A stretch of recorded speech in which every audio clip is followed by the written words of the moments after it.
প্রিয় দর্শক, আপনারা দেখছেন আগুনে জ্বলছে আবুধাবির রুয়াইস শোধনাগার। এটি তেল ও পেট্রোকেমিক্যাল রপ্তানির জন্য আমিরাতের প্রধান কেন্দ্র। আজ ইরানের ড্রোন হামলায় সেটি বন্ধ হয়ে যায়। আমেরিকার সামরিক শক্তি তা আটকাতে পারল না। আবুধাবিতে অবস্থিত সবচেয়ে বড় তেল শোধনাগার হলো এই রুয়াইস শোধনাগার। এটি সংযুক্ত আরব আমিরাতের আল দাফরা অঞ্চলে অবস্থিত।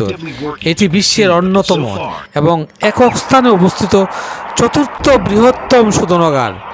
রুয়াইস শিল্প কমপ্লেক্স আবুধাবি আরব সাগরের উপকূলে অবস্থিত। এটি একটি দর্শনীয় স্থান, নয়ন জোড়ানো সৌন্দর্য। হামলার পরপরই আগুন ধরে যায় আবুধাবির রুয়াইস ইন্ডাস্ট্রিয়াল কমপ্লেক্সে।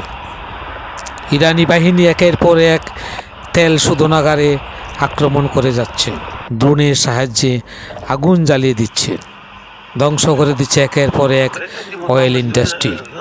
মধ্যপ্রাচ্যে থাকা শুধু আমেরিকান সেনা ঘাঁটি নয়, একের পর এক ধ্বংস করছে তেল শোধনাগার। সবাই সুস্থ থাকুন, ভালো থাকুন। আনন্দ ভারতী নিউজ, শিলচর। আমি প্রদীপ চন্দ্র দাস। জয় হিন্দ। আমাদের চ্যানেলটি সাবস্ক্রাইব করে আমাদেরকে উৎসাহিত করবেন।